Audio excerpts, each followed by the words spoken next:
আওয়ামী লীগের সাথে তাদের তুলনা কিছুতেই চান না তারা। তবে জরিপ বলছে আওয়ামী লীগের মতোই চাঁদাবাজি, দখল, সন্ত্রাসী কার্যক্রমের কারণে ৮ মাসে তাদের জনপ্রিয়তা কমেছে। নৌকা গেছে যে পথে, ধানের শীষ যাবে সেই পথে, বা নৌকা বা ধানের শীষ দুই সাপের এক বিষ। জিভ কেটে ফেলা হবে, এটা হচ্ছে সবচাইতে বেশি আলোচিত হয়েছে, যে আপনি এত বড় একজন নেতা হওয়া সত্ত্বেও এই ধরনের মন্তব্য করতে পারেন কিনা। কারণ আপনার অনেক যারা নেতাকর্মী আছে তারা যদি সত্যিই আপনার আদেশ মেনে চলে তাহলে কি পরিস্থিতি তৈরি হবে। প্রশ্ন উঠেছে নির্বাচনটা ফেব্রুয়ারিতে হবে না, টেনশনের জায়গাটা কোথায় সেটা বলছি। তার মানে জামাতের একটা ইস্যু আছে, যেহেতু বিএনপি পিআর পদ্ধতি মানে না, তার মানে ওইটাও একটা আনসলভড ইস্যু হিসেবে সামনে থাকবে। একই সাথে এনসিপি একেবারেই ফেব্রুয়ারিতে নির্বাচন মানে না। আজকে তাদের বক্তব্য পুরো স্পষ্ট হলো, কারণ অনেকদিন পর তারা তীব্র কণ্ঠে কোনো বক্তব্য দিলেন, কারণ বেশ কিছুদিন 5ই আগস্টের পর তাদের আমরা কোনো রকমের সাড়া পাচ্ছিলাম না। তার মানে তারা ফেব্রুয়ারিতে নির্বাচন চায় না, স্পষ্ট। জামাত না চাইলে, এনসিপি না চাইলে, তাহলে আপনি যে একতরফা নির্বাচনের কথা বিএনপির বলছেন, সেদিকে তাকিয়ে নির্বাচন দিবে সরকার? এই দুটো আপনি বলেছেন, জামাত এবং চরমোনাই হচ্ছে এখন বিএনপির পরে সবচেয়ে বড় দুইটা দল। তারা যদি পিআরের বিষয়ে খুবই স্ট্রংলি থাকে যে আমরা সংসদে পিআর চাই, উচ্চকক্ষ ধরেন হচ্ছে না, একটাই সংসদ যেমনি আছে এমনি, এখানে পিআর হবে, এবং তারা যদি এই ইস্যুতে নির্বাচন বয়কট করে, এনসিপি নিম্নকক্ষে পিআর চায় নাই, তারা যদি সংস্কার এবং জুলাই সনদ বাস্তবায়নের পদ্ধতির ব্যাপারে তারা যদি অ্যাডামেন্ট থাকে, তাহলে আলটিমেটলি কি হচ্ছে, বিষয়টা কিন্তু একতরফার দিকে চলে যাবে। তখন সরকারের সামনে এবং বিএনপির সামনে অপশন থাকবে যে বিএনপি যাদেরকে যুগপদে এখন আসন দেয়া নেয়া করতেছে, 3টা 4টা করে থোক বরাদ্দ দিচ্ছে বিভিন্ন দলকে, তারা বিরোধী দলে চলে যাবে, এরকম একটা অপশন হবে। কিন্তু সেটা আদৌ দেশের জন্য এবং বিএনপির জন্য সম্মানজনক হবে কিনা, অন্তর্বর্তীকালীন সরকার কি এই দায়টা নিয়ে একটা ভালো নির্বাচন করবে কিনা, যে গণ অভ্যুত্থানের সকল শক্তি এই নির্বাচনে অংশগ্রহণ যেহেতু করছে না, এইরকম একটা নির্বাচনের দায় আমরা আসলে নেব না। তখন এমন হইতে পারে, প্রফেসর ইউনূস কিন্তু বেশ কয়েকবার দায়িত্ব ছেড়ে দেওয়ার জন্য উদ্যোগ নিয়েছিলেন, উনি হয়তো দায়িত্ব ছেড়ে দিতে পারেন। সিপি চাচ্ছে এগুলো সবগুলো জিনিস সমাধানযোগ্য। স্যাক্রিফাইস করতে হবে, এখানে নেতৃত্ব দেখাইতে হবে, রাষ্ট্রনায়কোচিত নেতৃত্ব দেখাইতে হবে বিএনপিকে, কারণ বাকিরা জানা অর্জন করবে তার থেকে ঐতিহাসিকভাবে বিএনপি না করলে সবচেয়ে বেশি সে লুজ করবে। কিন্তু নিশ্চয়ই, কিন্তু বিএনপিকে যে জায়গাতে এক ধরনের কোণঠাসা করে ফেলা হচ্ছে, এবং বিএনপির বিরুদ্ধে যখন এইসব স্লোগান উঠছে, এবং দেশব্যাপী যখন একটা জরিপ দেখানো হচ্ছে যে বিএনপির জনপ্রিয়তা কমে যাচ্ছে, নানা জায়গায় চাঁদাবাজি, সন্ত্রাসী কর্মকাণ্ড, দখলদারিত্ব, নানা কিছু বিএনপির বিরুদ্ধে অভিযোগ উঠছে, তখন বিএনপি ওই সুবিধাজনক জায়গায় থাকবে কিনা, মানে জনগণের কাছে। বিএনপি আওয়ামী লীগ একই রকম, এটা বলা হচ্ছে এই কারণে। একটা জরিপ গতকাল করেছে ব্র্যাক, তাদের গবেষণা সংস্থা দিয়ে, সেখানে দেখা গেছে যে 5 আগস্টের পরে বিএনপির যেখানে জনপ্রিয়তা 14% বেশি ছিল, সেটা নেমে 2% নেমে 12% এখন। জামাত ইসলামের মানে ভোট দিবে 11% জামাত, 12% হচ্ছে বিএনপিকে। এবং এই যে এই পরিস্থিতিটা তৈরি হয়েছে বিএনপির ক্ষেত্রে, বলা হচ্ছে যে এই যে নানা ধরনের চাঁদাবাজি, সন্ত্রাসী কর্মকাণ্ড, নানা কিছু, এগুলো আসলে আওয়ামী লীগের দলীয় কর্মীরাও সবসময় করত। এই প্রেক্ষিতে বিএনপি এবং আওয়ামী লীগকে একই ঘরানার বলে বিএনপির কাছ থেকে যে খুব প্রতিবাদ এসেছে, সে সময় এমনটা নয়। তবে আজকাল নেতারা তীব্র প্রতিক্রিয়া জানাচ্ছেন। প্রশ্নটা করতে দেন, যদি সত্যি আপনার কোনো নেতাকর্মী এই কথা বলার জন্য বা বিএনপির বিরোধিতা করার জন্য যদি সত্যি কারোর জিহ্বা কেটে নিয়ে আসে, আপনি কি খুশি হবেন? আমি তো খুশি হব, মামলা হলে আমার নামে হবে। কেন বলবে এটা আমার সাথে? কেন মনে করেন এটা এক ধরনের সন্ত্রাস? কোনো ধরনের সন্ত্রাস না। এই দেখেন, আচ্ছা, এটা কত বড় মিথ্যাচার করে দেখেন। আচ্ছা, মিথ্যাচারের প্রসঙ্গটা আমি আসি, আপনার কাছ থেকে আমি এই পয়েন্টটা নিয়ে আমি আসছি, আবারও নিশ্চয়ই আসবো। আমাদের সাথে আসাদুজ্জামান ফুয়াদ যুক্ত হয়েছেন, ব্যারিস্টার, তিনি এবি পার্টির সাধারণ সম্পাদক। অনেক ধন্যবাদ, আপনি আমাদের সাথে যুক্ত হয়েছেন। জামাত ইসলামের কথা এখানে এসছে, এবং এখনো পর্যন্ত হাবিবুর রহমান হাবিব তার স্ট্যান্ডে একদম শক্ত। আপনি নিশ্চয়ই দেখেছেন যে তিনি এটা আসলে কেউ করলে তার মনে হবে না যে এটা ভুল কিছু হয়েছে। রাজনীতিতে আমরা নানা ধরনের আক্রমণাত্মক কথা শুনি, অবশ্যই শুনি, কিন্তু এই ধরনের জিভ কেটে ফেলা, কল্লা কেটে ফেলা, করে ফেলা যখন নেতারা বলতে থাকেন, একই সাথে আমি জামাতের কথাও বলছি, মানে সকল ক্ষেত্রেই বলছি, সেটা আসলে আমাদের কি বার্তা দেয়? উস্কে দেয়, নাকি এটা আসলে রাজনৈতিক আলোচনা হিসেবে আমরা রাখবো? ধন্যবাদ। আমার মনে হয় যে হাবিব ভাই যেহেতু বিএনপির রাজনীতি করেন, আমি এটাকে দেখি হচ্ছে জিয়া পরিবারের কিন্তু একটা গুণ আছে। দেখবেন হাসিনা এবং খালেদা জিয়ার মধ্যে যখন তফাৎ করা হয়, তখন দেখবেন যে একটা গুণের কথা সবসময় বলা হয় যে খালেদা জিয়া কথাবার্তায় খুব মার্জিত, চিৎকার করে কথা বলা, কাউকে আহত করে কথা বলা, তারপরে হচ্ছে কাউকে খোঁচা দেওয়া, উস্কানি দেওয়া, এই ধরনের কোনো কথা দেখবেন খালেদা জিয়া বলে না। তার অন্য দোষ ত্রুটি থাকতে পারে, সে প্রধানমন্ত্রী ছিল, সে ভালোভাবে দেশ চালাইছে পারছে কিনা, এগুলো নিয়ে আপনি সমালোচনা করতে পারেন দলের চেয়ারপারসন। ঠিক একইভাবে দেখবেন তারেক রহমানের কোনো বক্তব্য দেখবেন মানে খুবই আক্রমণাত্মক না, কাউকে অসম্মান করা, অহেতুক কাউকে বকাঝকা করা, এবং যারা ইন্টারনালিও খালেদা জিয়া অথবা তারেক রহমানের সাথে মিট করেছেন তারা সবাই এই দুজন লোকের ব্যাপারে এই কথাগুলো বলেন। আমি কারোর সাথে মিট করি নেই। একই রকম দেখবেন এরশাদকে আমরা স্বৈরাচার বলি না, এরশাদের ব্যাপারে অনেক বকাঝকা করি, জাতীয় পার্টির রাজনীতি নিয়ে আমরা সমালোচনা করি। এরশাদের সাথে যারা, অথবা জিএম কাদেরের সাথেও যারা নিজেরা খোলামেলা বসছেন, কথা বলেছেন, তারা সবাই বলেছেন তারা আচার আচরণে কিন্তু খুবই মানে ভদ্রচিত আর কি। টাইম ম্যানেজমেন্ট থেকে আরেকজনকে সম্মান দেয়া, এই জায়গাগুলো ছিল। জিয়াউর রহমানের কিন্তু এই গুণগুলো ছিল। এখন একটা বিষয় হচ্ছে যে ওই যে দলটা ওনারা করেন ওই দলের নেতারাই তো বেস্ট এক্সাম্পল। এবং দেখেন গত কয়েক মাস আগে আমি পত্রিকায় দেখলাম যে সম্ভবত প্রথম আলো অথবা অন্য কোথায় তারেক রহমানকে একটা কার্টুন করা হয়েছে। আপনার মনে থাকার কথা, আমরা মানে 1 থেকে 6 প্রতিদিন দেখতাম না খালেদা জিয়ার এরকম মুখটা বাঁকা করে কিন্তু ফ্যাসিবাদ নাই করে দিয়েছিল। তারেক রহমানকে কিন্তু আপনার এরকম মুখ টুক বড় টড়ো করে একটা বিশাল কার্টুন করলো কয়েক মাস আগে। এবং এটা নিয়ে কিন্তু দেখবেন যে অনলাইনে বেশ হুমকি আসছে। হুমকি আসার পরে কিন্তু তারেক রহমান নিজে স্টেটমেন্ট দিচ্ছে, এটাকে স্বাগত জানায় যে যারা রাজনীতি করবেন, যারা পাবলিক লাইফ মেনটেন করবেন, তাদেরকে হেয় করা, তাদেরকে নিয়ে হাসাহাসি করা, পলিটিক্যাল স্যাটায়ার বলতে যা বোঝায় সেইটা করবার মতো অধিকার থাকতে হবে, এবং এটাকে উনি স্বাগত জানিয়েছেন। এখন সেই রকম একটা রাজনীতির নতুন বন্দোবস্ত যেখানে আমরা দেখবার জন্য স্বপ্ন দেখি, এবং এই গত অভ্যুত্থানে যেগুলো এসছে, এবং আমিও আপনার শোতে বিভিন্ন জায়গায় বলেছি যে আমি সমালোচনা করেছি যে বিএনপির রাজনীতি নিয়ে আমার সিরিয়াস বিভিন্ন ইস্যুতে দ্বিমত আছে, কিন্তু তারেক রহমানকে নিয়ে গত কয়েকদিন আগে যে গালাগালিগুলো হয়েছে, স্লোগান হয়েছে, এবং খুবই অশোভন আচরণ করা হয়েছে এই স্লোগানগুলো দিয়ে। আমরা শেখ হাসিনাকেও কিন্তু গত 16 বছর আমরা যারা এই আন্দোলন করেছি, ফ্যাসিবাদের বিরুদ্ধে কথা বলেছি, হাবিব ভাই মজলুম মানুষ, বহুবার জেল খেটেছেন, এই আমলে বহুবার নির্যাতিত হয়েছেন, অসম্মানিত হয়েছেন, আমরা কিন্তু কেউ হাসিনাকেও এই ভাষায় কখনো কথা বলি নাই। তাহলে এখন প্রশ্ন হচ্ছে যে মানে আমি ধারণা করছি হাবিব ভাই অত সিরিয়াসলি মানে এই কনফ্রন্টেশনাল ল্যাঙ্গুয়েজ আমাদের কালচারে আছে। এখন প্রশ্ন হচ্ছে যে আমরা এই কালচারটা কি রেখে দেব না এটা পাল্টায় ফেলবো? আমরা যারা গণ অভ্যুত্থানের পরে একটা নতুন রাজনীতি দেখতে চাই, আমরা বোধ করছি এই রাজনীতি থেকে আমাদের উঠে আসা দরকার। আরেকজনের পলিটিক্স নিয়ে সমালোচনা করা দরকার যে বিএনপির রাজনীতির কোন কোন জায়গাটা আমি ন্যায্য মনে করি না, বিএনপির চেয়ারপারসন অথবা অ্যাক্টিং চেয়ারপারসনের এই স্টেটমেন্টটা কেন ফ্যাকচুয়ালি কারেক্ট না অথবা ঠিক না। যেমন আপনারা সমালোচনা করেছেন তারেক রহমান এই যে বাসে ওঠানামা করার ভিডিও ভাইরাল হয়েছে না, সে এটা ঠিক হয়েছে কিনা, উনি দেশে আসলে বাসে চড়বেন কিনা, করেন, কোনো সমস্যা তো নাই। কিন্তু গালাগালি করা, বাপমা তুলে কথা বলা, ঐকমত্য কমিশনে দেখেন আমরা সপ্তাহের পর সপ্তাহ ওখানে মিটিং করেছি, বিএনপির পজিশনের অ্যাগেনস্টে সিরিয়াসলি আমরা সমালোচনা করেছি, যৌক্তিকভাবে করেছি। কই সেখানে তো বিএনপির কোনো নেতা অথবা সালাউদ্দিন ভাই, ইসমাইল ভাইয়ের বাপমা তুলে তো আমাকে গালাগালি করতে হয়নি। ভদ্র ভাষায় সেখানে অনেক তর্ক বিতর্ক এই জানে আমরা একটা রেসপন্সিবল পলিটিক্স চাই। হয়তো হাবিব ভাই কোনো ফৌজদারি অর্থে অথবা নেতাকর্মীদের উস্কে দেওয়ার জন্য এটা বলেন নাই, উনি বলেছেন যে আমাদেরকে অপমান কেন করবে, ছোট ছোট ছেলেমেয়েরা রাজনীতি করছে, তাদেরও দোষ আছে, আপনি কেন খোঁচা দিচ্ছেন? সিনিয়র পলিটিশিয়ান কিন্তু সিনিয়র পলিটিশিয়ানের সম্মানের জায়গাটা রাখতে হবে, তাকে তার সম্মানের জায়গাটা রেখে তারপর তার দলের সমালোচনা করেন। হাবিব ভাইয়ের সাথে অনেক টকশোতে আমরা দ্বিমত করি না, প্রচুর দ্বিমত করেছি, কিন্তু কাউকে তো বকাঝকা করতে হয় না।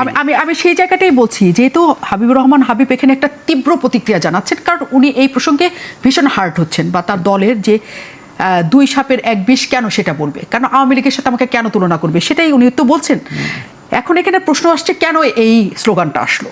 আমরা তো 5 তারিখের পর থেকে মোটামুটি 2 দলকে মুদ্রার এপিট ওপিট যেমন বলতে দেখছি, নৌকা যেদিকে যাবে ধানের শীষ সেদিকে যাবে সেটা বলতে শুনছি, 2 সাপের 1 বিষ, মানে কেন, মানে এটা কেন, এটা কি মাইনাস?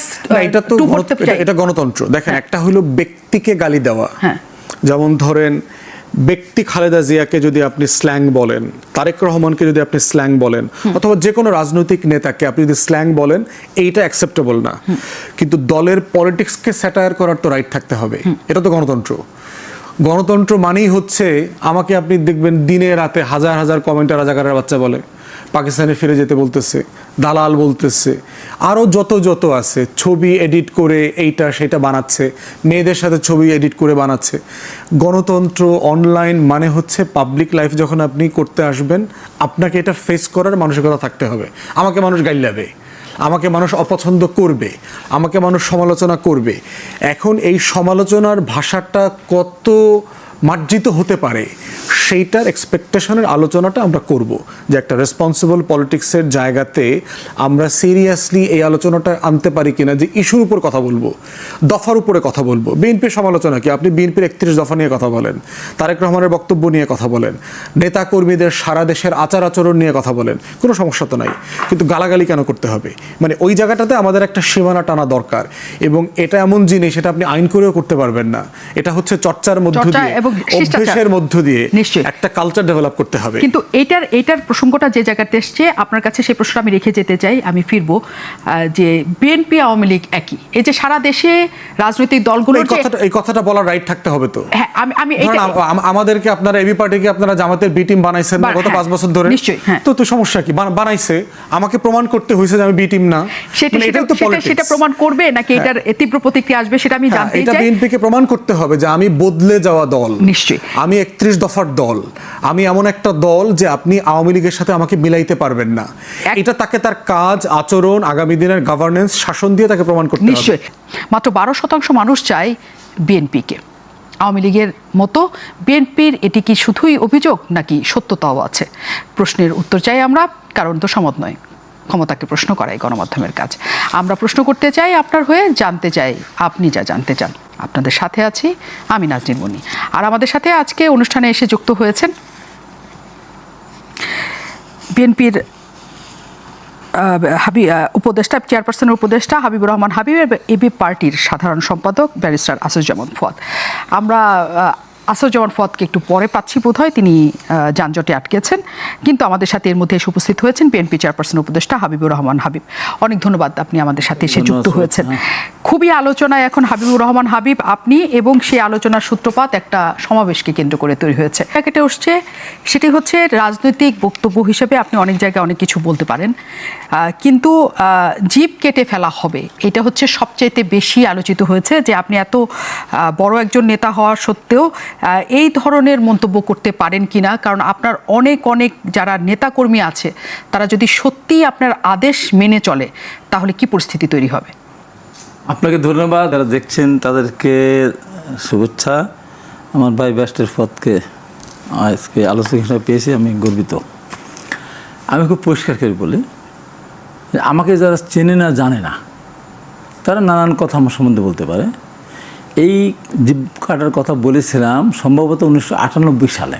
আচ্ছা, যখন ছাত্রদের প্রেসিডেন্ট তৎকালীন শহীদুদ্দিন চৌধুরী অ্যানিকে টিয়ার সেল মেরেছিল, এখনও দেখেন ওর এখানে গর্ত আছে। কিন্তু এই ঘটনাকে কেন্দ্র করে তৎকালীন আওয়ামী লীগের সরকারের স্বরাষ্ট্রমন্ত্রী বীর মুক্তিযোদ্ধা সেক্টর কমান্ডার বীর উত্তম, এতদিন এই কারণ দিলাম আওয়ামী লীগের সময়, সে যখন জাতীয় সংসদে দাঁড়িয়ে বললেন উনি যে ছাত্রলীগের সভাপতি শহীদুদ্দিন চৌধুরী পুলিশকে কাটা রাইফেল দিয়ে গুলি করতে উদ্যত হয়েছিল, পুলিশ আত্মরক্ষার্থে টিয়ার সেল নিক্ষেপ করেছে। এইটা বলার পরের দিন আমি প্রেস ক্লাবের সামনে দাঁড়িয়ে বলেছিলাম 98 সালে সম্ভবত, যে মেজর রফিক স্বরাষ্ট্রমন্ত্রী, আপনি জানেন না ছাত্রদল বা ছাত্রলীগের প্রেসিডেন্ট যদি কারো দিকে কিছু তাক করতে চায়, একটা ঢিলও নিজের বানা লাগে না, ইশারা করলেই হয়।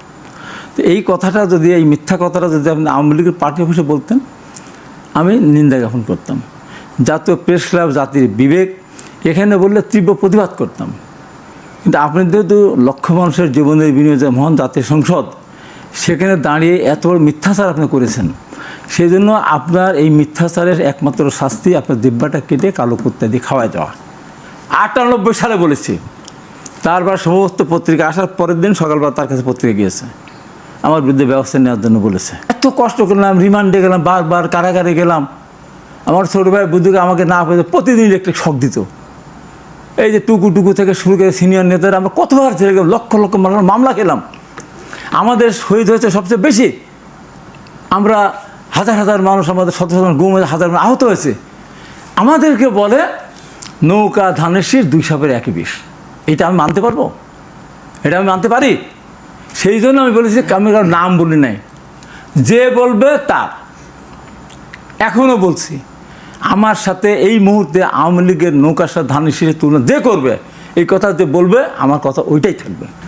কিন্তু এটা আপনি মনে করেন না? কারণ আপনি যদি পরপরও বলে থাকেন, বলছি না। হ্যাঁ, এরপর দেখেন জামাতের আমির শফিকুর রহমান কি বললেন, আমাদের দিকে যদি কেউ আঙ্গুল তুলে তার জিহ্বাটা ডান হাত না বাম হাতের আঙ্গুল দিয়ে টেনে খুলে ফেলে দেবো। আমি যদি 1 টন অপরাধ করি, ওনার অপরাধ 1000 টন।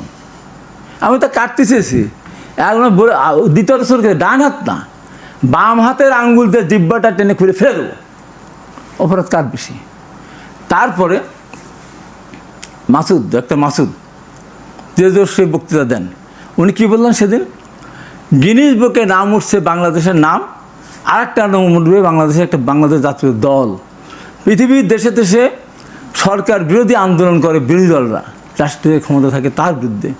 একটা মাত্র দল বাংলাদেশে পৃথিবীতে যে ক্ষমতায় যাওয়ার আগেই তার পতনের জন্য সারা বাংলাদেশের সমস্ত রাজনৈতিক দলগুলো ঐক্যবদ্ধ হয়েছে। তাই বলছে বিএনপিকে মাপ চাইতে হবে। বিএনপি মাপ না চায় তাহলে আওয়ামী লীগ 5ই আগস্ট দেশ ছেড়ে পালিয়েছে, বিএনপিকেও এই দেশ ছেড়ে পালিয়ে যেতে হবে। তারপরে বলা হয়েছে, আমাদের পাবনায় স্থানীয় আমির বলেছে যারা, বিএনপি একটা সন্ত্রাসী সংগঠন। এরপরেও কি আমার ওপর একটা বড় কিছু হয়ে গেল? বড় হলো আমারটা। আপনার কি মনে হয় যে এই ধরনের বক্তব্য দেওয়া এই শুনতে হবে তো? জেনারেল এরশাদ যখন রাষ্ট্রীয় ক্ষমতা ছিল জি, এক ভাষায় কথা বলেছি। তারপরে বিএনপি যখন রাষ্ট্রীয় ক্ষমতা ছিল, আমি যখন আওয়ামী লীগ করতাম, আমি সুন্দর ভাষায় একই কথা বলেছি। বিগত সরকারের আমলে আমি হাবিব ম্যাডামকে যখন বিদেশে যাওয়ার ব্যাপারে আইনমন্ত্রী বললেন, উনি নির্বাহী আদেশে বের হয়েছেন 6 মাসের সাজা মকুব স্থগিত, অর্থাৎ বিদেশে যাওয়ার ক্ষেত্রে আর কোনো আপত্তি আইন আদালতের দোহাই দেওয়া লাগবে না, প্রয়োজন নেই।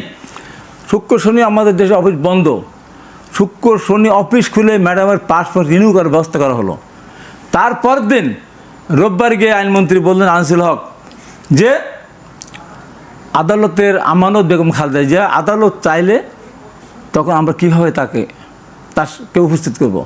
আপনি তখন ছিলেন 71-এ, আমি বললাম এর মানে ফারজান রূপা ছিল, আমি বললাম যে আমি ম্যাডাম খালেদার উপদেষ্টা, আমি দলের কর্মী, এই কথা যদি আমানত হিসাবে রাখতে হয়, আমরা জেলখানা থেকে আসার হয় টাকা দেওয়ার লাগে, না কোনো মানুষ জামিনদার হয়। তা আমি ম্যাডাম খালেদার কর্মী হিসেবে আমি বলছি, আগামীকাল বেগম খালেদা জিয়াকে আপনারা চিকিৎসার জন্য বাইরে পাঠান, আমি আজকে কারাগারে চলে যাব। উনি যতদিন আসবেন না ততদিন আমি কারাগারে থাকবো। উনি যদি নাই আসেন, তার শাস্তি যদি মৃত্যুদণ্ড হয়, আমার পরিবার কোনো আপত্তি করবে না। আমি মৃত্যুদণ্ড নিয়ে, ফাঁসির রায় নিয়ে আমি পৃথিবী থেকে চলে যাব, দেশটা যেন কলঙ্কিত না হয়। শেষ করে দিই, এইটা বলার পরে আমি ওই 7টা-8টার সময় তো 71 টেলিভিশন হয়, আপনি দেখেন ওই দিন রাত্রে 1:30 থেকে পুনঃপ্রচার হয়, যেটা ওই পুনঃপ্রচার কিন্তু হয়নি। আমি দেখার জন্য বলেছিলাম, শেষ হলো যখন আবার ওই অনুষ্ঠান সময় পার, তখন আমি 71 কী ব্যাপার ভাই, আপনাদের আমার এই পুনঃপ্রচারটা না দেখানোর জন্য টেলিভিশন বন্ধুরা কত টাকা লস করলেন, বন্ধুকে দিয়েছিল। এবং দেখেন আমি পরের দিন সময় টেলিভিশনে গেলাম, গিয়ে আমি আনিসুল হককে এই কথা বললাম যে আপনি আনিসুল হক সাহেব তো, আপনি বাংলাদেশের প্রখ্যাত আইনজীবী সিরাজুল হক সাহেবের আপনি সন্তান, আপনার বাবা শুধুমাত্র টাকার জন্য স্বৈরশাসক এরশাদের আইনজীবী নিয়োজিত হয়েছিলেন, আওয়ামী লীগের প্রেসিডেন্টের মতো গুরুত্বপূর্ণ পদ থেকে রিজাইন করে। আপনি তা শুনতেন না? আপনি একটা মহা দুর্নীতিবাজ। আপনি যদি দুর্নীতিবাজ না হন, আমাকে কিন্তু ধরে নিয়ে যান। বড় কিছু হলো, এটা বড় কিছু হলো আজকে যদি যে বলবে তার। এবং দেখেন আমি কারণ এর মধ্যেই আপনারা নিশ্চয়ই শুনেছেন, নাসরুদ্দিন পাটোয়ারি এনসিপির নেতা, তিনি বলেছেন যে ফেব্রুয়ারিতে নির্বাচন হবে না। তিনি স্পষ্ট বলেছেন যদি হয় তাহলে যারা মৃত্যু বরণ করেছেন, যারা শহীদ হয়েছেন জুলাইয়ে, তাদের কবর থেকে তাদের জ্যান্ত করে নিয়ে আসতে হবে সরকারকে, তারা সেটি বলেছেন। খুবই বড় কথা বলে দিয়েছেন। কেন এই কথা আসছে, মানে কেন আওয়ামী লীগ এবং বিএনপি আলাদা? মোটা দাগে আমাকে 3টা পয়েন্ট বলেন। আওয়ামী লীগ আর বিএনপি আলাদা এই কারণে, প্রথম যদি আমি ধরি, বিএনপির নেত্রী বেগম খালেদা জিয়া কারোর বিরুদ্ধে পড়েন না। এই যে এত তাকে শাস্তি দিল, আজ পর্যন্ত কিন্তু আওয়ামী লীগ নাম উচ্চারণ করেনি। আওয়ামী লীগ এই যে ভোটবিহীন অবস্থায় একবার 153 বিনা ভোটে তার 24 লেগে রাতের ভোট কেটে নিয়েছে। এটা একটা ডিফারেন্স। বিএনপির সাথে ডিফারেন্স, বিএনপি আপনার এতে বিশ্বাস করে অর্থনীতিতে, ফ্রি অর্থনীতিতে। আওয়ামী লীগের গঠনতন্ত্র আছে সমাজতন্ত্র, তারা ধর্মনিরপেক্ষ জাতীয়তাবাদ একটাও তারা মানে না। বিএনপি যা বলে তাই করে, আর আওয়ামী লীগ যা বলে তা করে না। এটা হলো বড় পার্থক্য। এখন আপনি আসেন যে আমি কেন কথাগুলি বলেছি। তারেক রহমান নিষ্পাপ একটা মানুষ লন্ডনে বসে আছেন। এখানে ঢাকা শহরে পুরনো ঢাকায় সোহাগ হত্যাকাণ্ড সংঘটিত হলো, দুইটাই যুবদল এবং একদম ভাঙড়ি ব্যবসাকে কেন্দ্র করে। আমি রাতের বেলায় আমি তো খেয়াল করি না, আমি বাড়িতে এক ডিস্ট্রিক্ট জাজ আমার জয়েন্ট ডিস্ট্রিক্ট জাজ আমার পাশে গেছে, এক সাংবাদিক আছে। হঠাৎ করে ফেসবুকে দেখি যে স্লোগান ইঞ্জিনিয়ারিং ইউনিভার্সিটিতে তারেক রহমান, হাসিনা গেছে যে পথে, তারেক যাবে সে পথে, টিনের চালে কাউয়া, তারেক রহমান কী সব বাজে, চাঁদা ওঠে লন্ডনে চলে যায়, পল্টনে চাঁদা ওঠে পল্টনে চলে যায় লন্ডনে, এবং বিভিন্ন জায়গায় অফিস আদালতে আক্রমণ এবং অনেক জায়গায় ভাঙচুর করা হয়েছে। বিল্ডুর কেন, কারণ কি, কারণটা কি? ওই রাত্রিবেলায় তারপরেই মানে বিএনপিকে অবাঞ্ছিত ঘোষণা করেছে। আমি রাতের ভয়ে আমার লোকজন আতঙ্কিত। ওই রাতের বেলায় আমি 2:30টায় এক সাংবাদিক আমার পাশে ছিল, সে তার পেজ থেকে আমি তাকে করলাম যে কী হয়েছে কি এখানে, বিএনপির এখানে দায়িত্ব কোথা থেকে আসলো। তারপর দিন তারেক রহমান উনি পরিষ্কার করে বললেন যে ঘটনা যেই ঘটাক তাকে দল থেকে বহিষ্কার করতে হবে এবং তাকে ধরে দিতে হবে, এবং কোনো বিএনপির আইনজীবীরা সেখানে তার পক্ষ নিতে পারবে না। তারপরও এই মাসুদ বলে ফেললো যে বিএনপিকে মাফ চাইতে হবে, তাহলে আওয়ামী লীগের দেশটা বিতাড়িত। কোন কারণটা কি? এই যে কেন এখন দেখেন যে তারা যে কথাটা বললেন, মানে এইসব বাচ্চা ছেলেবেলাকে জিয়া রহমান কেটেছে খাল, এরশাদের লাঙ্গল, আওয়ামী লীগের কি একটা বিচ্ছিরি একটা কথা। এরাই বলেছে ম্যাডাম খালেদার শাড়ি কাকে দিবে, তারপর তার গহনা কাকে ভাগ করে নিচ্ছে। কোন বিনা অপরাধে এই কাজগুলো যদি বলে আমরা এত কষ্ট করার পর। এই দেখেন জয়দেবপুরে মারা গেল। আপনার কি মনে হয় না যে এগুলো আসলে, যেটা ফাদবে বলছিলেন, যেগুলো একটা রাজনৈতিক কথা, রাজনৈতিক স্লোগান বা আমি আজকে বলতেছি, এই যে জয়দেবপুরে একজন সাংবাদিক গলাগড়ে হত্যা করলো, সারজিদ আলম পোস্ট দিয়ে দিল বিএনপিটা করেছে, তারপর তো এখন মামলা হয়েছে। না, আমি আজকে বলতেছি গাজীপুরে আমি পরিষ্কার করে বলেছি যে 200 এক বিশ যারা নৌকার ধানের 201 তারকে দিব্যাটা কেটে দেয়। আমি সারজিদ আলমকে বলি নাই, আমি কাউকেই বলি নাই, যাকে যে বলবে তাকে। অথচ আমি কিন্তু ওই সময় আওয়ামী লীগের সময় স্বরাষ্ট্রমন্ত্রী সরাসরি তার নাম ধরে বলেছিলাম। এটা একটা গেল। এবং আমার পরশু দিনের একটা বক্তব্য, 10 তারিখে একটা বক্তব্য, চাটমোহরে আমাদের হাসান দাফের টুইন কৃষিবিদ, তাকেও আমরা 2 থেকে সরিয়ে চেয়ারম্যান সাহেবের নির্দেশ মতো 3-এ দেওয়া হয়েছে। আমি জেলার আহ্বায়ক, তাকে বুঝে ওখানে দেওয়া হয়েছে। ওখানে আমাদের একজন স্বতন্ত্র প্রার্থী হিসেবে দৌড়ায় বেড়াচ্ছে, সে ধানসি করে। আমি দেখো চেয়ারম্যান সাহেব এখানে সরাসরি বলে দিয়েছেন আমাকে তার পক্ষে ইলেকশন করার জন্য, তুমি এগুলো করো না। আমি ঘরের মধ্যে জনসভা না, আমার কর্মী এবং একটা সম্মান দেওয়ার অনুষ্ঠান, আমি বললাম যে এত বছর আমরা নির্যাতিত হলাম, আমরা যদি বিএনপির নেতাকর্মীদেরকে বলি যে নৌকা তো নেই, যাই পারলে ভোট দিতে হবে, সেই নেতা বাড়িতে আসতে পারবে কিনা আমার সন্দেহ। কোন নেতা? বিএনপির নেতা। কার কারণে? বিএনপির কর্মীদের কারণে। বিএনপির কর্মীটা মানবে না, এত অত্যাচার মানবে না। এটাকে সারজিদ আলম বলে ফেললো আমি নাকি বলেছি যে জামাতে ভোট দিলে বা লালবেলা ভোট দিলে তার হাত পা ভেঙে দেওয়া হবে, আর বিএনপি ছাড়া কাউকে ভোট দেওয়া যাবে না। আমি আজকে আপনার অনুষ্ঠান থেকে বলছি 2টা, ওইটা আমি সারজিদ আলমের উদ্দেশ্যে বল নাই, ওইটা সারজিদ আলম আমার বিরুদ্ধে একটা ফোর্স দিয়েছে। এটা আমি বলছি এটা যদি প্রত্যাহার না করে আমি কিন্তু মানহানি মামলা করব। কারণ আমি তো তাকে উদ্দেশ্য করে কিছু বলি নাই, আর ওইটা তো অসত্য কথা। আমি আমার কর্মীদেরকে, আমার চেয়ারম্যান সাহেব যেহেতু 2 থেকে 3-এ নিয়ে গিয়ে দিয়েছেন, আমার সেই নেতা, কৃষক দলের নেতা, আন্দোলন সংগ্রামে সে সর্বাগ্যে ছিল, তার পক্ষে আমি বলতে পারবো না আমার কথা, আমার কর্মীদের বলতে পারবো না যে যদি বিএনপির ধানেশের বাইরে ভোট দিতে বলে কোন নেতা, সে কিন্তু কর্মীদের কাছ থেকে বাড়ি যেতে পারবে না। আমি জামাতের কথাও বলি না, জামাতের লোক ভোট দিতে ধানেশে দাঁড়িয়ে পারলে গেলে তাকেও মারতে যায়, কিছু করতে চায় না। এই যে বিকৃত, আমি আজ পর্যন্ত একটা কথা কোনো দিন আমি কিন্তু বললেন, যেমন নাসিরুদ্দিন পাটোয়ারি বলেছেন, আজকে আপনি বললেন যে ভোট কোথায় দিবেন না, শহীদদের কবর থেকে উঠিয়ে নিয়ে আসা হবে। একা ওনারা দেশের মালিক, হতে দিবেন না কেন? এখন কতদিনই আপনার বিচার হবে, কতদিনই সংস্কার হবে আপনি বলেন? এই যে দেশটা কোথায় যাচ্ছে, দেশের অর্থনীতি কোথায় কোন দিকে যাচ্ছে। আজকে আমার অত্যন্ত, আমি তাকে একসাথে আমার ভালো সম্পর্ক, সালুদ্দিন সাহেব বললেন যে আমরা এই খাদের কিনার থেকে আমাদের অর্থনীতি ঘুরে নিয়ে আসছে। আমি তো একমত না। তো 1 বছর একটা ইনভেস্টমেন্ট আসে নাই, আমার নতুন কোনো প্রোডাকশন হচ্ছে না, তারা ঘুরে দাঁড়ালাম কোথা থেকে? রেমিটেন্স পাঠাচ্ছে। আমি কোনো ভারী যন্ত্রপাতি ইম্পোর্ট করছি না। ভারী যন্ত্র ইম্পোর্ট করলে আমার অবশ্যই রিজার্ভ কমে যেতে, এইটা তো উন্নতি না। তো এখন দেশটা যতক্ষণ পর্যন্ত একটা নির্বাচন না হবে ততক্ষণ পর্যন্ত কিন্তু আপনার দেশের উন্নয়ন হওয়ার কোনো সম্ভাবনা নেই। কিন্তু তারা চাচ্ছে না, তারা তো স্পষ্ট বলেছে হবে না। তারা বললেই তো হবে না। এই কথাটা কারা বলেছিল? আমরা সবাই মিলে 85 নির্বাচন করলে উপজেলা সব দল বল আমরা চেয়েছিলাম, বিএনপি, তারপরে জামাত সব আওয়ামী লীগ সহ ওই নির্বাচন ঠেকাতে আমরা পারিনি। 86 আওয়ামী লীগ নির্বাচন জামাতকে সাথে করে বিএনপি গেল না, নির্বাচন ঠেকাতে পারেনি। 88 বিএনপি জামাত আওয়ামী লীগ মিলে এর সাথে দল ছিল না, বল ছিল না, শিল্পী ছিল না, সাহিত্য ছিল না, গায়ক ছিল না, গায়িকা ছিল না, নায়ক ছিল না, নায়িকা ছিল না, তারপর আমরা সবাই মিলে ঠেকাতে পারিনি। 1996 সালে ম্যাডাম খালেদা যেটা ইতিহাসে তার নাম লেখা থেকে সন্ন্যাস করে শুধু তত্ত্বাবধায়ক সরকার সংবিধান সংশোধন করার জন্য 15 নির্বাচন করেছিলেন। সেই নির্বাচনও জাতীয় পার্টি আওয়ামী লীগ জামাত মিলেও সেই নির্বাচন ঠেকাতে পারেনি। ম্যাডাম কিন্তু 30 তারিখে পদত্যাগ করে উনি সংবিধান তত্ত্বাবধায়ক সংশোধন করে, যে ইতিহাস তার নাম লেখাতে সন্ন্যাস করে।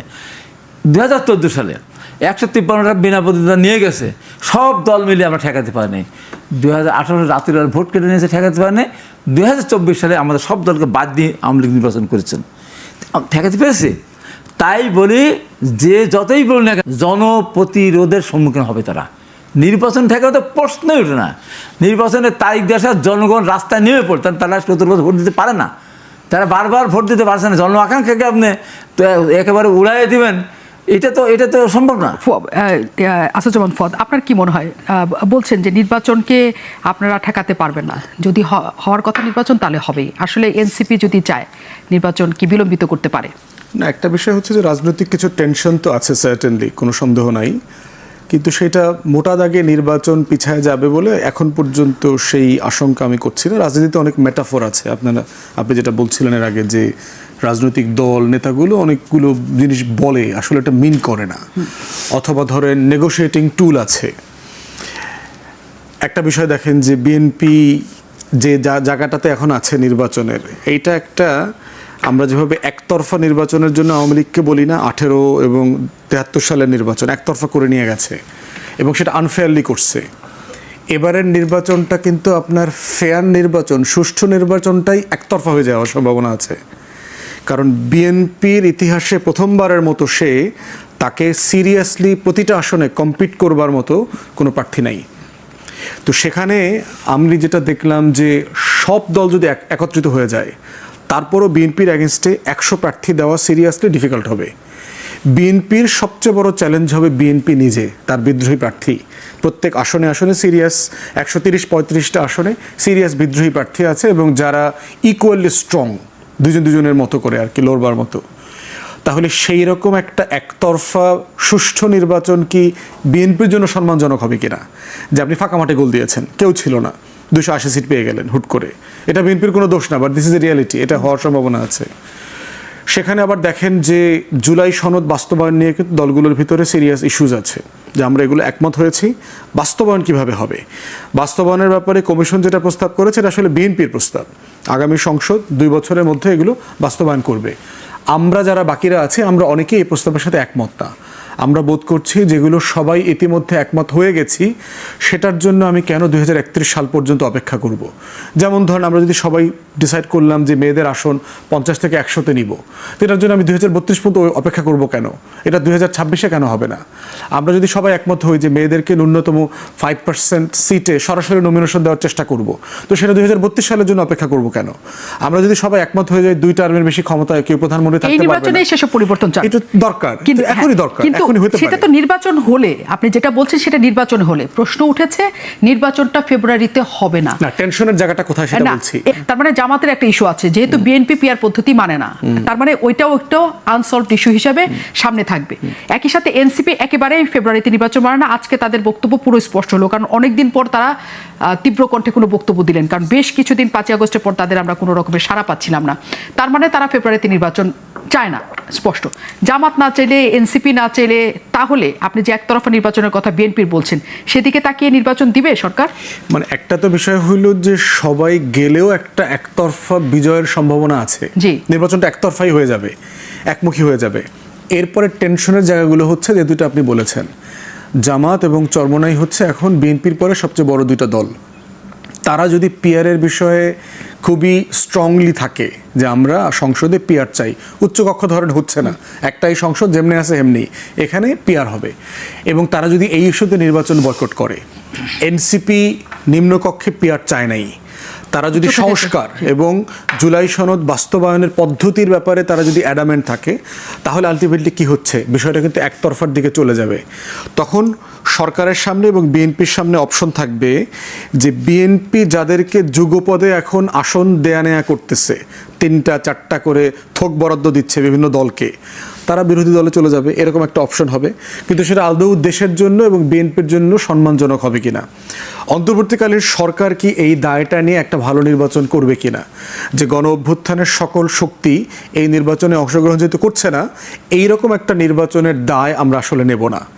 তখন এমন হইতে পারে, প্রফেসর ইউনূস কিন্তু বেশ কয়েকবার দায়িত্ব ছেড়ে দেওয়ার জন্য উদ্যোগ নিয়েছিলেন, উনি হয়তো দায়িত্ব ছেড়ে দিতে পারেন, নির্বাচনকালীন একটা সরকার করে দিয়ে উনি আসলে বিদায় নিয়ে চলে যাবেন। সিপি চাচ্ছে এগুলো সবগুলো জিনিস সমাধানযোগ্য, স্যাক্রিফাইস করতে হবে, এখানে নেতৃত্ব দেখাইতে হবে, রাষ্ট্রনায়কোচিত নেতৃত্ব দেখাইতে হবে বিএনপিকে, কারণ বাকিরা জানা অর্জন করবে তার থেকে ঐতিহাসিকভাবে বিএনপি না করলে সবচেয়ে বেশি সে লুজ করবে। কিন্তু নিশ্চয়ই, কিন্তু বিএনপিকে যে জায়গাতে এক ধরনের কোণঠাসা করে ফেলা হচ্ছে এবং বিএনপির বিরুদ্ধে যখন এইসব স্লোগান উঠছে এবং দেশব্যাপী যখন একটা জরিপ দেখানো হচ্ছে যে বিএনপির জনপ্রিয়তা কমে যাচ্ছে, নানা জায়গায় চাঁদাবাজি, সন্ত্রাসী কর্মকাণ্ড, দখলদারিত্ব, নানা কিছু বিএনপির বিরুদ্ধে অভিযোগ উঠছে, তখন বিএনপি ওই সুবিধাজনক জায়গায় থাকবে কিনা, মানে জনগণের বিএনপি আওয়ামী লীগ একই রকম, এটা বলা হচ্ছে এই কারণে। একটা জরিপ গতকাল করেছে ব্র্যাক, তাদের গবেষণা সংস্থা দিয়ে, সেখানে দেখা গেছে যে 5 আগস্টের পরে বিএনপির যেখানে জনপ্রিয়তা 14% বেশি ছিল, সেটা নেমে 2% নেমে 12% এখন। জামাত ইসলামের মানে ভোট দিবে 11% জামাত, 12% হচ্ছে বিএনপিকে। এবং এই যে এই পরিস্থিতিটা তৈরি হয়েছে বিএনপির ক্ষেত্রে, বলা হচ্ছে যে এই যে নানা ধরনের চাঁদাবাজি, সন্ত্রাসী কর্মকাণ্ড, নানা কিছু, এগুলো আসলে আওয়ামী লীগের দলীয় কর্মীরাও সবসময় করত। এই প্রেক্ষিতে বিএনপি এবং আওয়ামী লীগকে একই ঘরানার বলে এক ধরনের ট্যাগ দেওয়ার চেষ্টা করা হয়েছে। এই অন্তত এই প্রসঙ্গটাকে আপনি মানে প্রতিবাদ করতে চান? এটা যারাই জরিপ করেছে তাই যদি হয়, তাহলে তো এখন তো কারো নির্বাচনে না আসার তো কথা বলো না, উচিত তো তাদের বিএনপিতে জনপ্রিয়তা নেই, তাই তো, জনপ্রিয়তা কমে গেছে। এই দেশে যতগুলি রাজনৈতিক দল আছে, আমি বলতে চাই সব দলের প্রতি সম্মান দেখিয়ে বলতে চাই, বিএনপির প্রতিষ্ঠাতা কে? শহীদ জিয়া রহমান। ধারাবাহিকভাবে কতগুলি কাজ করে গেছে, সে ক্ষমতা যেতে ছিল। আমরা একটা খাদ্য ঘাটতির দেশকে খাদ্যের সংসম্মত বিদেশে চাল রপ্তানি শুরু করেছিল, গার্মেন্টস প্রতিষ্ঠা করে গেছেন, ম্যান পাওয়ার সৃষ্টি করে গেছেন, স্বাধীনতা পদক প্রবর্তন করেছেন, 21 পদক প্রবর্তন, তা তার করার কথা না।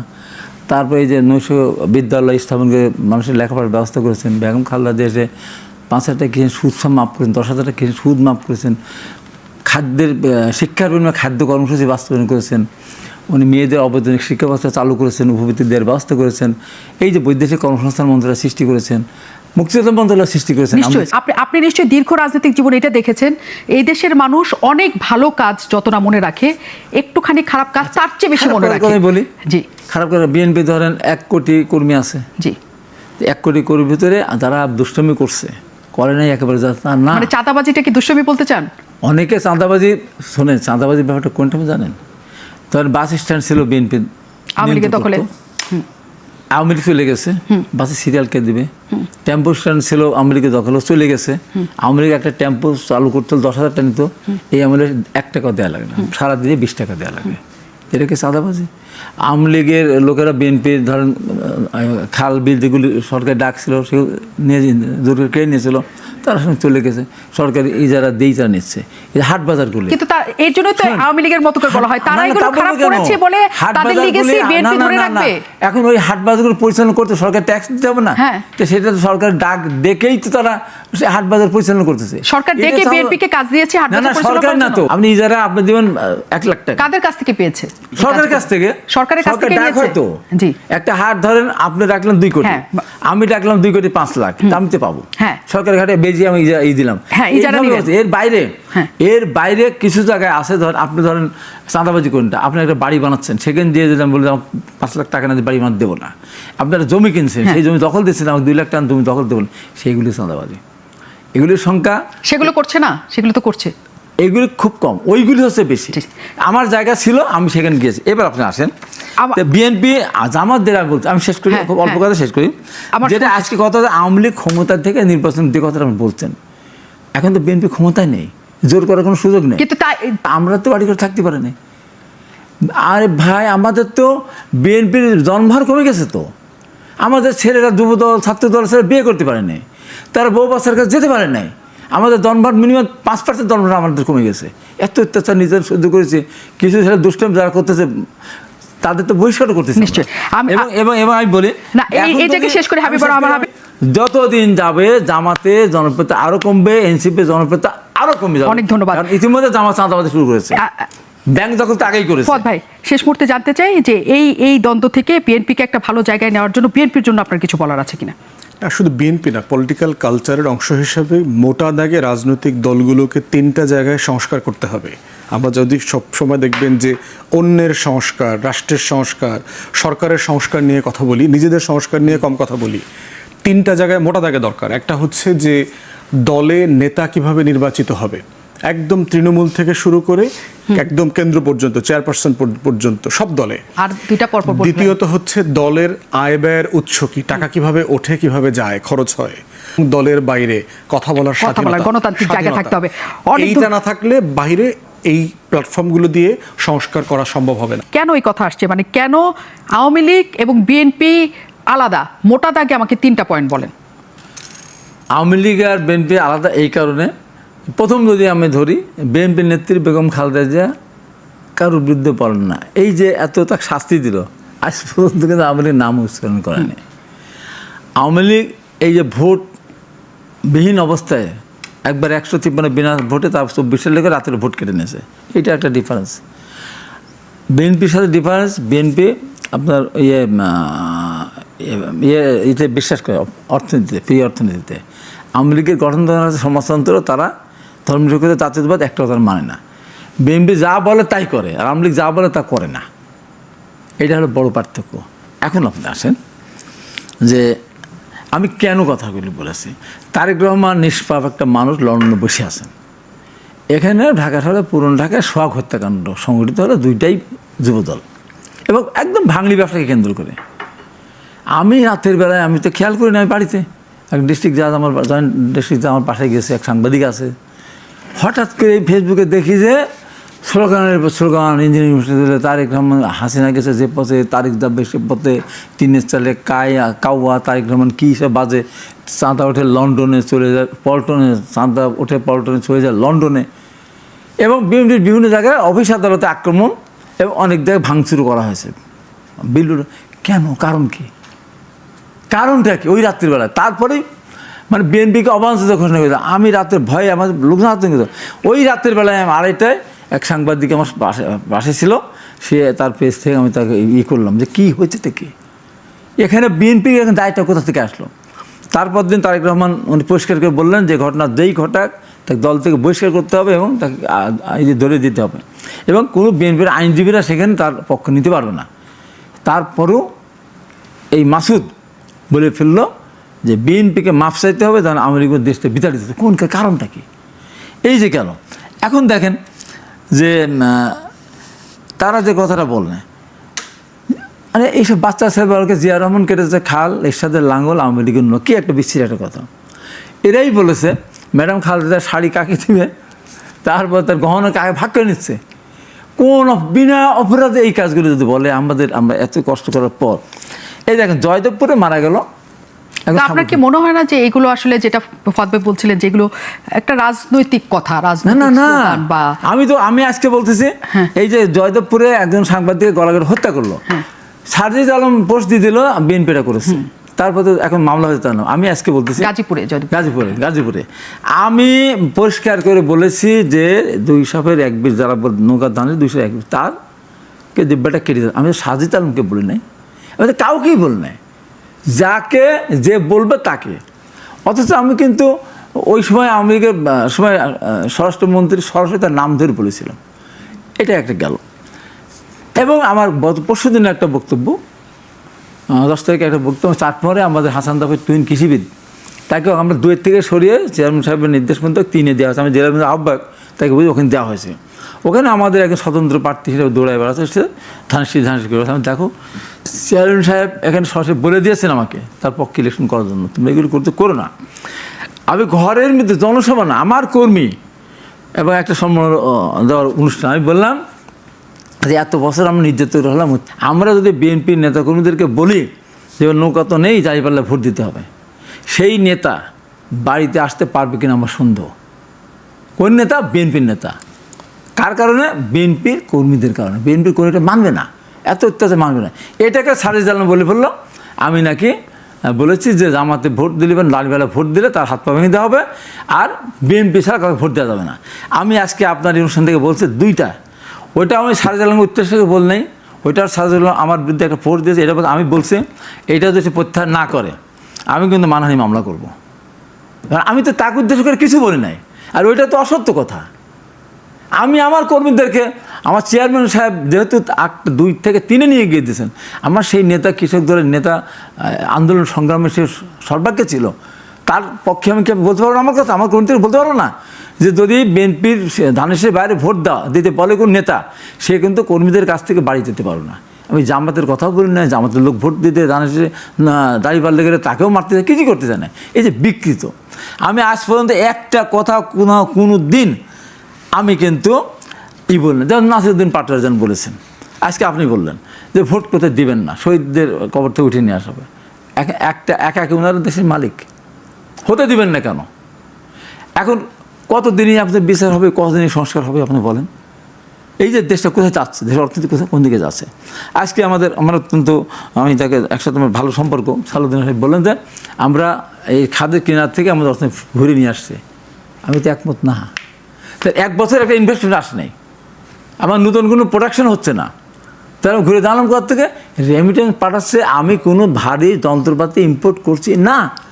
ভারী যন্ত্র ইম্পোর্ট করলে আমার অবশ্যই রিজার্ভ কমে যেতে, এইটা তো উন্নতি না। তো এখন দেশটা যতক্ষণ পর্যন্ত একটা নির্বাচন না হবে ততক্ষণ পর্যন্ত কিন্তু আপনার দেশের উন্নয়ন হওয়ার কোনো সম্ভাবনা নেই। কিন্তু তারা চাচ্ছে না, তারা তো স্পষ্ট বলেছে হবে না। তারা বললেই তো হবে না। এই কথাটা কারা বলেছিল? আমরা সবাই মিলে 85 নির্বাচন করলে উপজেলা সব দল আমরা চেয়েছিলাম, বিএনপি, তারপরে জামাত সবসময় আওয়ামী লীগ সহ ওই নির্বাচন ঠেকাতে আমরা পারিনি। 86 আওয়ামী লীগ নির্বাচন জামাতকে সাথে করে বিএনপি গেল না, নির্বাচন ঠেকাতে পারেনি। 88 বিএনপি, জামাত, আওয়ামী লীগ মিলে এর সাথে দল ছিল না, বল ছিল না, শিল্পী ছিল না, সাহিত্য ছিল না, গায়ক ছিল না, গায়িকা ছিল না, নায়ক ছিল না, নায়িকা ছিল না, তারপর আমরা সবাই মিলে ঠেকাতে পারিনি। 1996 সালে ম্যাডাম খালেদা যেটা ইতিহাসে তার নাম লেখা থেকে সন্ন্যাস করে শুধু তত্ত্বাবধায়ক সরকার সংবিধান সংশোধন করার জন্য 15 নির্বাচন করেছিলেন। সেই নির্বাচনও জাতীয় পার্টি, আওয়ামী লীগ, জামাত মিলেও সেই নির্বাচন ঠেকাতে পারেনি। ম্যাডাম কিন্তু 30 তারিখে পদত্যাগ করে উনি সংবিধান তত্ত্বাবধায়ক সংশোধন করে, যেটা ইতিহাস তার নাম লেখাতে সন্ন্যাস করে। 2014 সালে 153টা বিনা প্রতিদ্বন্দ্বিতা নিয়ে গেছে, সব দল মিলে আমরা ঠেকাতে পারিনি। 2018 রাত্রিবেলা ভোট কেটে নিয়েছে, ঠেকাতে পারেনি। 2024 সালে আমাদের সব দলকে বাদ দিয়ে আওয়ামী লীগ নির্বাচন করেছেন, ঠেকাতে পেরেছে। তাই বলি যে যতই বলুন না। অনেক ধন্যবাদ। আমরা আলোচনাতে আবারও নিশ্চয়ই ফিরতে পারবো। আপনাদের সবাইকে ধন্যবাদ দর্শক, আবারও দেখা হবে আগামীকাল।